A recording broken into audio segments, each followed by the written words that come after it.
E a gente segue falando, Carol Brígido, também de Daniel Silveira. Carol Brígido volta daqui a pouco. Eu tenho duas Carols que me confundem hoje aqui, mas a que está ao meu lado é Carol Nogueira. Para falar, Carol, do também Daniel Silveira, que é um dos motes dessa manifestação, a briga com o judiciário por conta da situação do deputado federal. É um dos personagens centrais dessa manifestação, dos apoiadores do presidente, e ele discursou no ato no Rio de Janeiro, em Niterói, também cumprimentou apoiadores na capital fluminense, como destacávamos há pouco, ali na Zona Sul, em Copacabana, foi onde aconteceu essa manifestação.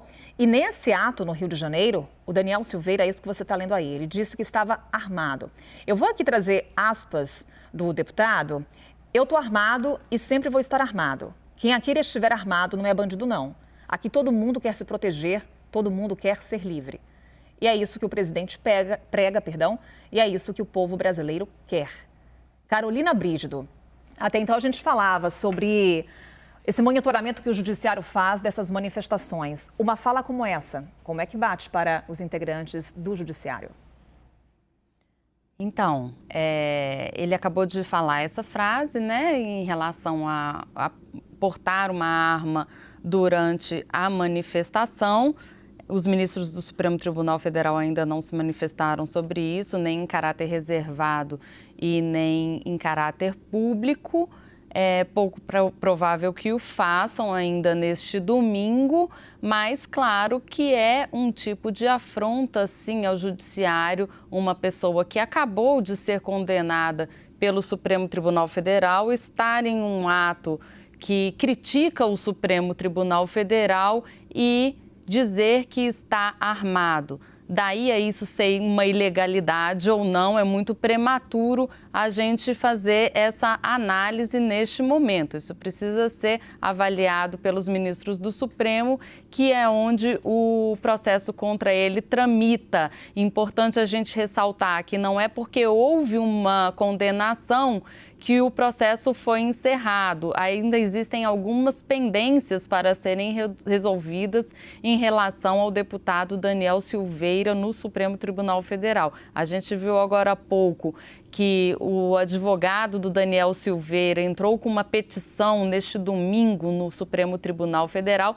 pedindo o imediato arquivamento da ação penal que tramita no Supremo contra o seu cliente. Só que esse arquivamento não é automático.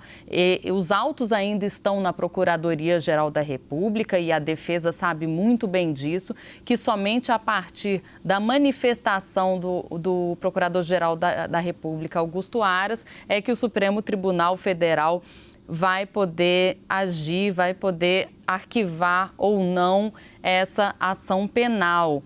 Então, é muito mais um ato político da defesa do deputado entrar com esse pedido de arquivamento imediato do que jurídico. Assim, a consequência jurídica é a mesma, tem que esperar o parecer vir da PGR. Existe o tempo da política e o tempo do judiciário. O judiciário precisa cumprir o que está estabelecido em lei e a Procuradoria-Geral da República precisa se manifestar antes, o advogado sabe bem disso.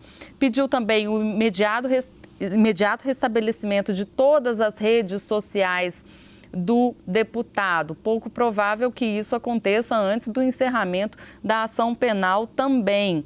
E também pediu a imediata devolução da fiança paga no valor de R$100 mil.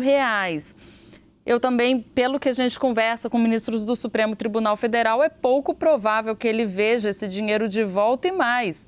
Pode ser que ele ainda tenha que pagar mais muitos R$1.000 em relação àquele caso da tornozeleira eletrônica. Ele ficou desde o domingo de Páscoa com a tornozeleira eletrônica desligada e a defesa alega que o equipamento estava desligado, na verdade, porque tinha apresentado um defeito, tinha inclusive reclamado sobre isso ao STF e nada foi feito para consertar.